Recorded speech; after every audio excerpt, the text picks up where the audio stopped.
కవితక్క వ్యాఖ్యలు చేసింది వింటే చింతమడక కేసీఆర్ సొంత ఊరైనటువంటి చింతమడకలో బతుకమ్మ సెలబ్రేషన్కి ఎప్పుడూ లేదు.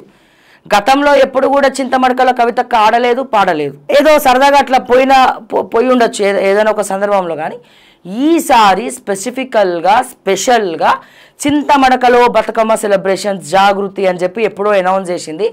ఎవరు అడ్డొస్తారో చూస్తాం, చింతమడకలో చేస్తామన్నట్టుగా చింతమడకలో ఓయిగా జోర్దార్ మీరందరూ కూడా చూసే ఉంటారు. పెద్ద ఎత్తున సెలబ్రేషన్స్ చేయడము, చింతమడకలో కవితక్క పార్టిసిపేట్ చేయడము, అందరితో ఆడి పాడడము, ఇవన్నీ కూడా మళ్ళీ ఆడి పాడడమే కాదు స్పీచ్ ఇస్తూ ఇది ఆరంభం మాత్రమే అంతం కాదు, మీ అందరినీ కూడా పడతాం అని చెప్పి మా సొంత ఊరు కాకుండా చేసిర్రు.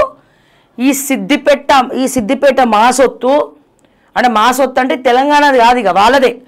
అయితే either Kalvakuntla family either Harish Rao దాన్ని అయి ఉండాలి, లేదా కేసీఆర్ దాన్ని అయి ఉండాలి, లేదా మా కవితక్క దాన్ని అయి ఉండాలి, లేదా ఇంకొన్ని రోజులు అయితే కేటీఆర్ దాన్ని ఉండాలి. కానీ తెలంగాణ ప్రజలది మాత్రం కాదు సిద్దిపేట, వీళ్ళ కుటుంబ సభ్యులదే.